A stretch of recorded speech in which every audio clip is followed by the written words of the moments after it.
श्रुति शर्मा की love stories का episode 9 welcome in Mumbai.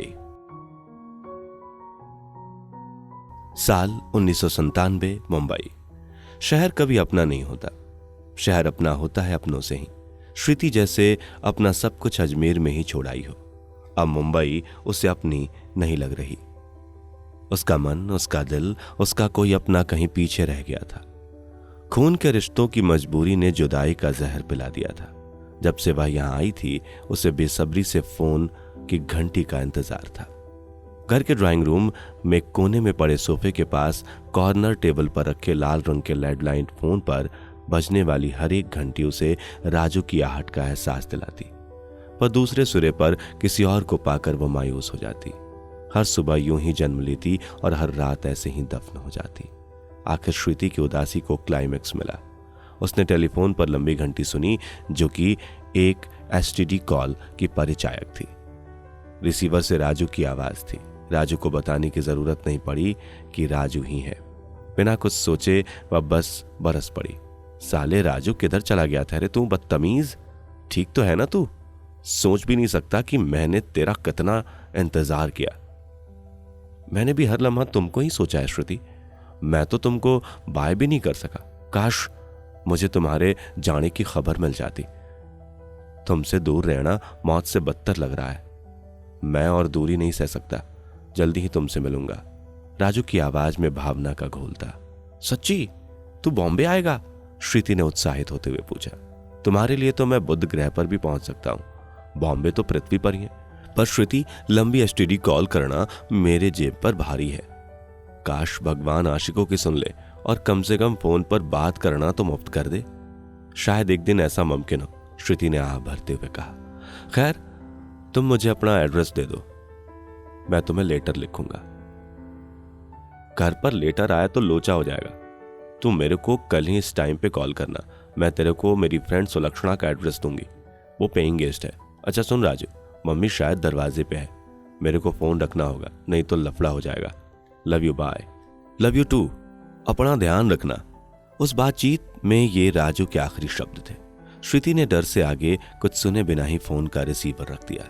अगले दिन श्रुति ने राजू को सुलक्षणा का पता दिया। सुलक्षणा के पापा का ट्रांसफर दूसरे शहर हो गया था। पढ़ाई की वजह से वह पेइंग गेस्ट बनकर मुंबई में ही रहती थी। उस दिन के बाद श्रुति और राजू हफ्ते में एक बार एक दूसरे को पत्र लिखते। शनिवार को श्रुति की मम्मी के मंदिर जाने के बाद फोन पर बात करते। श्रुति को जिस तारीख का इंतजार था, वह वक्त की डोली पर सवार आ चला। उसके जीवन का एक नया कदम, कॉलेज एडमिशन। भाग्यवश श्रुति और सुलक्षणा को एक ही कॉलेज में एडमिशन मिल गया। सुलक्षणा का बॉयफ्रेंड रोहिताक्ष भी उसी कॉलेज में सेकेंड ईयर का स्टूडेंट था।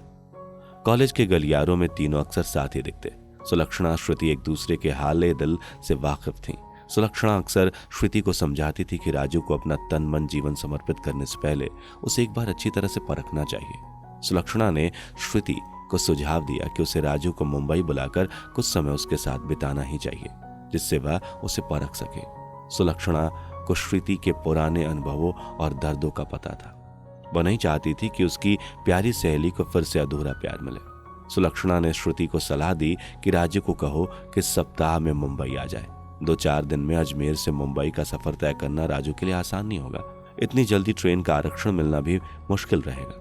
ट्रेन की जनरल क्लास या सड़क द्वारा 2-3 दिन का सफर करना भी चुनौतीपूर्ण रहेगा। श्रुति को आइडिया सही लगा। दोनों ने राजू को परखने के लिए यही योजना बनाई कि अगर राजू यहाँ किसी भी तरह 4-5 दिन में पहुंच जाता है तो राजू का भी समर्पण सच्चा है। यदि ऐसा होता है तो सुलक्षणा राजू के रहने और उन दोनों के मिलने का इंतजाम उसी होटल में कर लेगी जहां अक्सर वो अपने बॉयफ्रेंड के साथ जाया करती है। श्रुति को इस बार राजू के फोन का बेसब्री से इंतजार था। राजू का फोन आते ही श्रुति ने बचकानी जिद के अंदाज में उससे कहा, मेरे को अपन 18वां बर्थडे इधर इस बॉम्बे में तेरे साथ मनाने का है। मेरी फ्रेंड सुलक्षणा को यकीन नहीं है कि तू सिर्फ मेरे बर्थडे के लिए इतना दूर आ सकता है। मैंने भी उससे शर्त लगा ली है और सबको दिखा देना चाहती हूँ कि कितना नायाब तोहफा है तू मेरे लिए। तू आएगा ना राजू? जैसी मेरी जान की मर्जी। तुम बुलाओ और हम ना आए? क्या ऐसा हो सकता है? बाय द वे, वह तुम्हारा जन्मदिन नहीं, जन्मदिन की सालगिरह है। जन्मदिन तो 18 साल पहले था। राजू ने शाहरुख खान की आवाज की नकल करते हुए कहा। चल अभी रखती हूँ, दरवाजे पर कोई है, तेरा इंतजार रहेगा। Love you Raju, bye. Love you too, जल्दी मिलेंगे। शायद राजू पहले से ही तैयारी में था, उसे तो बस मौका चाहिए था। उसके पास न ट्रेन में आरक्षण करवाने के पैसे थे, ना ही सफर के खर्च के लिए कुछ। उसने कुछ पैसे उधार लिए और एक दोस्त जो ट्रांसपोर्ट कंपनी में काम करता था उससे मदद ली। वह मुंबई जाने वाले ट्रक में बैठ गया। उसे मुंबई पहुंचने में 3 दिन लग जाएंगे। इस दौरान उसने श्रुति से इस सफर के बारे में कुछ न कहा। वह उसे सरप्राइज देना चाहता था। 5 दिन वक्त की धार में बह गए। श्रुति की राजू से कोई बात नहीं हुई और कोई लेटर भी नहीं आया, तो वह परेशान हो गई। मन में कई अच्छे बुरे विचार सड़क पर दौड़ती गाड़ियों की तरह आ जा रहे थे। उसने कई बार राजू के घर फोन लगाया। दूसरे सिरे से उसकी मम्मी की आवाज सुनकर वह कॉल का खमा कर देती। राजू की कोई खबर न मिलने से श्रुति उदासियों के जंगल में भटकने लगी। श्रुति के जन्मदिन की सालगिरह से ठीक 1 दिन पहले राजू ने उसे फोन करके बताया कि कल वह उसके पास होगा। श्रुति ये सुनते ही उन उदासियों के जंगल से निकलकर उत्साह के 7वें आसमान पर उछल कर जा पहुंची। खुशी से उसकी आंख के कोने में विश्वास और जीत का एक आंसू चमक उठा, ध्रुव तारे की तरह। राजू ने अग्नि परीक्षा पास कर ली। श्रुति ने राजू से कहा कि वह उसे लेने मुंबई सेंट्रल आएगी, पर राजू ने उसे बताया कि वह ट्रक से आ रहा है। यह सुनकर श्रुति का प्यार राजू के लिए और बढ़ गया। उसने राजू को अपने कॉलेज के पास का पता दिया। अगले दिन राजू से मिलने की उत्सुकता ने श्रुति की रात की नींद उड़ा दी। श्रुति ने सुबह उठते ही सबसे पहले सुलक्षणा को ये खुश खबर सुनाई। श्रुति की जिंदगी की किताब में आज का दिन सुनहरा कागज था। आज वह उम्र का एक पड़ाव पार कर अपने व्यस्क उम्र के पहले साल में प्रवेश करने जा रही थी और सबसे सुंदर तोहफा मिलने जा रहा था। उस दिन उसका प्रेम राजू अब तक का सबसे अलग प्रेम था। यह प्लान के मुताबिक श्रुति सुबह 9 बजे सुलक्षणा से मिली और राजू को लेने कॉलेज के पास वाली जगह पर पहुंची। राजू वहां पहले से ही बेसब्री से इंतजार में जी रहा था। सफर की वजह से वह थका बुझा सा लग रहा था, पर श्रुति के दीदार से उसके चेहरे की चमक तुरंत से पहले की तरह लौट आई। दोनों का मन किया कि पूरी दुनिया को अनदेखा अनसुना कर एक दूसरे को कसकर गले लगा ले, जैसा अक्सर फिल्मों में होता है। पर किसी के देख लेने के भय और सामाजिक शर्म ने दोनों को जैसे बांध दिया। तीनों मुंबई की दौड़ती सड़कों को पीछे छोड़ कम भीड़ भाड़ के इलाके के उस होटल में ले आए जहां सुलक्षणा अक्सर अपने बॉयफ्रेंड के साथ आया करती थी। उनकी उम्र देखकर लगभग 50 साल का गंजा व ठिगना होटल मैनेजर उन्हें अजीब निगाहों से देख रहा था। वह उनके आने का ध्येय तो समझ रहा था, पर वर्तमान हालात और नौकरी की मजबूरियों के लंबे विचारों में खींच हो गया। कई अनुभव के बाद सुलक्षणा को यह जगह महफूज लगती थी, इसलिए श्रुति और राजू को वह यहाँ लाई थी। होटल स्टाफ ने उन्हें उनके कमरे तक पहुंचाया। कमरा बहुत अच्छा तो नहीं था, पर छोटी जेब के वजन के हिसाब से बुरा भी नहीं था। 3 दिन के सफर के बाद राजू बहुत थक गया था। वह नहाने चला गया। सुलक्षणा उन्हें 3 घंटे के बाद मिलने का कहकर उन्हें अकेले में छोड़कर वहां से चली गई। सुलक्षणा के जाते ही राजू खुशी से ऐसे उछल पड़ा जैसे किसी इंटरनेशनल क्रिकेट मैच में बॉलर को पहले ओवर में हैट्रिक मिल गई हो। उसने इतनी तेजी से दरवाजा बंद किया जैसे कोई जल्दबाज और दुखी आदमी चलती सरकारी बस का दरवाजा बंद करता है। राजू ने श्रुति का हाथ पकड़कर खुद की खुशियों को आंखों से जाहिर किया। Welcome to Bombay my love, Shruti ने उसे बाहों में भरते हुए कहा। यह अभी तक बॉम्बे है क्या? मैं तो समझा था कि अब यह मुंबई हो चुका है, राजू ने मजाकिया अंदाज में कहा। अरे यार, बॉम्बे कहने की आदत पड़ गई है रे, मेरे को मम्मी पापा भी टोकते रहते हैं इसके लिए। एनीवे, सफर की सफरिंग में तुम्हारे लिए लव सॉन्ग लिखा है, पढ़ोगी? गाकर सुना दे मेरे सोनू निगम। मैं सॉन्ग सिर्फ लिख सकता हूँ, गाना शुरू किया तो होटल वाले उठाकर अरब सागर में फेंक देंगे। चल पढ़ के ही सुना दे यार, काफी दिनों से अपने लिए कुछ अच्छा सुना नहीं है, श्रुति ने जिद करते हुए कहा। श्रुति की मासूम से जिद को देखकर राजू ने जैसी तैसी आवाज में अपने जज्बात बयान किए।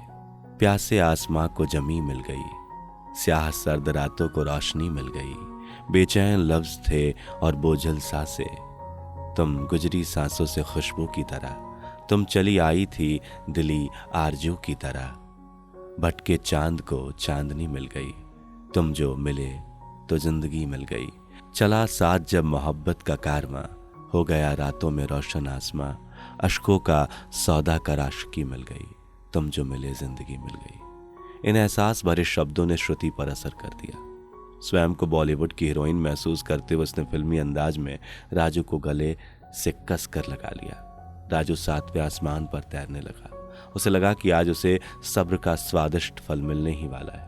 दोनों प्रेम की मीठी छाया में एक दूसरे के होठों को सौगात में दिए जा रहे थे।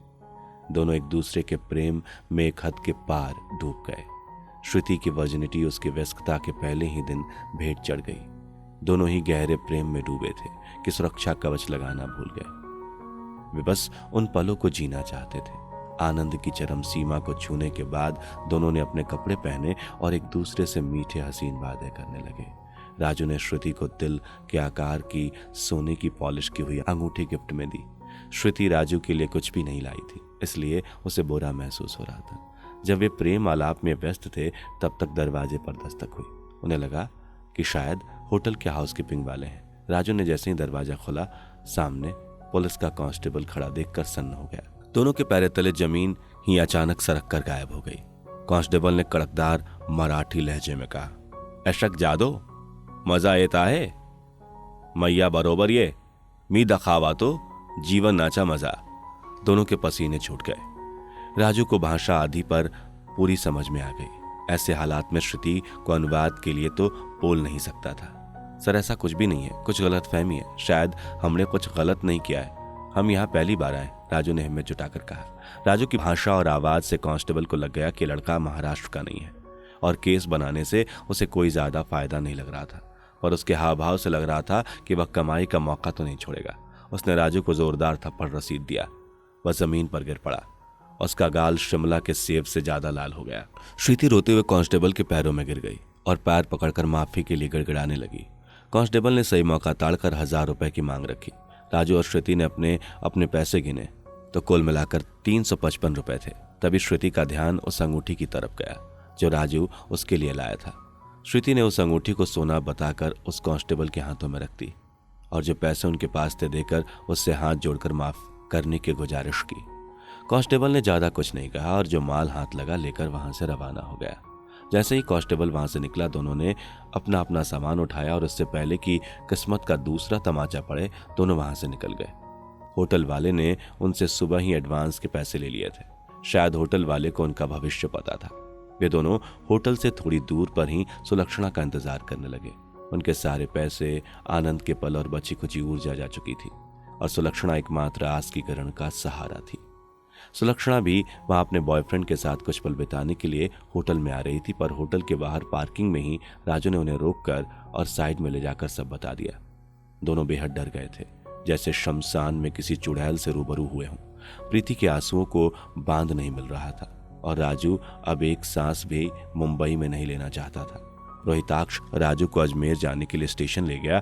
टिकट और कुछ पैसे देकर उसे विदा किया। श्रुति को सुलक्षणा अपने पेइंग गेस्ट हाउस में ले गई। सुलक्षणा ने श्रुति को ढांढस बधाया कि वह बहुत खुशकिस्मत है कि वह कांस्टेबल लालची निकला, वरना उसके साथ और भी बुरा हो सकता था। अगर वह सच में उन्हें पुलिस स्टेशन ले जाता और घर वालों को बुलाता तो दिक्कतों का पहाड़ टूट पड़ता।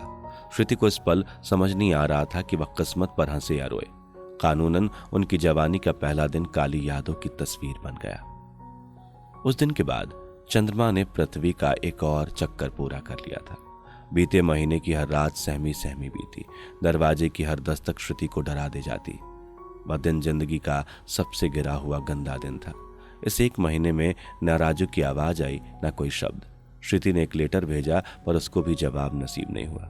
श्रुति ने राजू के घर कॉल भी किया, राजू ने कभी फोन नहीं उठाया। श्रुति ने समीक्षा को कॉल किया और उससे निवेदन किया कि वो राजू का पता करके बताए। कुछ दिन बाद श्रुति ने अपने शरीर में कुछ बदलाव महसूस किए। उसे बेचैनी, थकान महसूस होने लगी, बार बार पेशाब आने लगे और वक्षों पर सूजन महसूस होने लगी। बात बात पर जी मचलाने लगा। जब उसके पीरियड भी आना बंद हो गए तो वो बहुत ज्यादा डर गई। सुलक्षणा को सब बताया। सुलक्षणा ने उससे पूछा कि उस दिन होटल में उन्होंने सेक्स के दौरान या बाद में कोई गर्भ निरोधक लिया था। जब श्रुति ने ना में सर हिलाया तो सुलक्षणा ने अंदाजा लगाकर बताया कि ये सब तो गर्भवती होने के लक्षण हैं। श्रुति पर मानो आसमान फट पड़ा। ऐसा लगा शहर पर किसी ने न्यूक्लियर बम फेंक दिया हो और सब बर्बाद हो गया हो। सुलक्षणा ने उसे शांत होने के लिए कहा और बताया कि हर समस्या का समाधान होता है अगर हम शांत मन से विचार करें तो। अगले दिन वो दोनों दूर के नए क्लिनिक में गए ताकि कोई उन्हें पहचान न सके। जांच के बाद रिपोर्ट पॉजिटिव थी। श्रुति के गर्भ में राजू और उसके प्रेम का अंश रूप ले रहा था। श्रुति यह सुनकर टूट गई। एक तो वह मनहूस दिन, दूसरा राजू का जवाब न आना और अब यह मुसीबत। हालात का करेला नीम चढ़ा और तेज मिर्च के साथ आया था। शाम को जब श्रुति घर पहुंची, घर के लैंडलाइन फोन पर लंबी घंटी बजी। श्रुति ने दौड़कर फोन उठाया। उधर समीक्षा थी। स्माइली, शायद तुमको सुनकर सदमा लगे, पिछले हफ्ते राजू की सगाई हुई है। 19-20 साल के लड़के की सगाई, ये कैसे पॉसिबल है? श्रुति ने चौंकते हुए पूछा। राजस्थान में आज भी बाल विवाह होते हैं, ये तो सिर्फ सगाई है। मैं जानती हूँ तुमको तकलीफ हो रही होगी, पर श्रुति मैंने पहले ही बताया था वो लड़का लायक नहीं है। चलो अच्छा ही हुआ जल्द ही उसकी असलियत सामने आ गई, समीक्षा ने कहा। समीक्षा राजू और श्रुति की मुंबई की मुलाकात से अनजान थी और श्रुति के गमों से भी, इस बात से भी अनजान कि श्रुति को अभी राजू की ही जरूरत थी। थैंक्स बहना, कहकर श्रुति ने बातचीत पर विराम लगा दिया। श्रुति को समीक्षा की बात पर यकीन नहीं हुआ। उसे लगा कि शायद समीक्षा उससे झूठ बोल रही है, क्योंकि वह पहले दिन से ही राजू के खिलाफ थी। राजू और वह जानती थी कि वो एक दूसरे से कितना प्यार करते हैं। कोई इस भावना को कैसे नाप सकता है? अगर राजू के मन में प्यार ना होता तो इतनी मुश्किल के बाद भी वह मुंबई क्यों आता? जरूर कोई ना कोई दिक्कत हुई है राजू के साथ। श्रुति पड़ोस के पीसीओ पर गई और राजू के घर फोन लगाया। हमेशा की तरह इस बार फोन राजू की मम्मी ने उठाया और कहा राजू अभी घर से बाहर गया हुआ है। श्रुति ने बताया कि वह राजू की क्लासमेट है और उसे परीक्षाओं के बारे में राजू से कुछ अर्जेंट काम है। राजू की मम्मी ने 1 घंटे बाद फिर फोन करने को कहा। इस बार राजू ने ही फोन उठाया। राजू के फोन पर आते ही श्रुति के चेहरे पर मुस्कान लौटी। श्रुति बस बोले जा रही थी, अपनी परेशानी, राजू की चिंता, उसकी खैरियत, सभी की सांस में बस बोलती चली गई, पर सामने से शांति और बेफिक्री थी। श्रुति अब भी इस चुप्पी को जानने के लिए राजी न थी। जब श्रुति ने राजू को बताया कि वह प्रेग्नेंट है तो राजू ने उसे एक ही जवाब दिया, अबॉर्शन। क्या बकवास कर रहे हो राजू, यही प्रैक्टिकल सॉल्यूशन है। अब मोटा पेट लेकर कॉलेज जाओगी तो दिक्कत होगी। यानी कि तेरे को मेरे साथ सिर्फ मजा ही करना था और मैं तेरे प्यार में चूतिया बन रही थी। अब जो समझना है समझ लो, तुम्हारी प्रॉब्लम है तुम जानो, मैं तेरे घर सबको बता दूंगी। कोई फायदा नहीं, मेरे पेरेंट्स ने बचपन में ही मेरा रोका कर दिया था। हम राजपूतों के लिए जबान सबसे बड़ी बात होती है। अब अगर बिल गेट्स भी अपनी बेटी का रिश्ता लाए तो भी मेरा बाप राजपूती मूंछों को ताव देकर उनको लौटा देगा। अब जो हुआ सो हुआ, तुम्हारी भलाई इसी में है कि इस गलती को मिटा दो और नई लाइफ शुरू करो। बात बढ़ेगी तो बदनामी तुम्हारी और तुम्हारे घर वालों की ज्यादा होगी। हमारी सोसाइटी में औरतों की हालात तुमसे छुपी है क्या? राजू की बात से ऐसा लगा कि पत्थर दिल पर बारिशें असर नहीं करती। कई प्रेम कहानियों का अंत इसी भय से होता आया है और कई स्त्रियों का कत्ल भी। समाज चाहे कितना ही आगे निकल गया हो, पर दोष का सारा हिस्सा लड़कियों के हिस्से ही आना है। श्रुति पर तो जैसे पहाड़ टूट पड़ा था। वह इस धोखे के असर से गुस्से में कांप रही थी। वो जोर से चिल्लाई, गो टू हेल बास्टर्ड, और कॉल काट दिया। अगले 2 दिन श्रुति ने खुद को कमरे में ही बंद रखा। शब्द, मुस्कान, हलचल जैसे कहीं गुम थे या फिर नाराज। जब उसकी मम्मी पूछकर थक गई तब उसने सुलक्षणा को अपने घर पर बुलाया।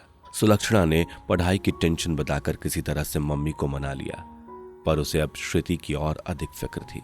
उसने किसी तरह से श्रुति को गर्भपात के लिए राजी किया। श्रुति को भी अब अपने साथ उस इंसान की कोई याद नहीं रखनी थी, ना ही कोई निशानी। उसने अपने दिल को मनाया कि मेरे साथ जो भी हुआ उसमें मेरी ही गलती थी, मैं किसी को कोई दोष नहीं देती। जब कुछ अपना है ही नहीं तो उसे खोने का डर कैसा? वैसे भी खुशी के साथ दर्द तो आता ही है। जब मैं उन खुशियों को गले लगा सकती हूँ तो इन गमों में भी मेरा उतना ही हिस्सा है। वैसे भी हर चीज का अंत होता है, ये गम भी यूं ही गुजर जाएंगे। श्रुति ने खुद को मजबूत किया और अगले दिन सुलक्षणा के साथ उस अनचाहे हिस्से को जिस्म से जुदा कर दिया।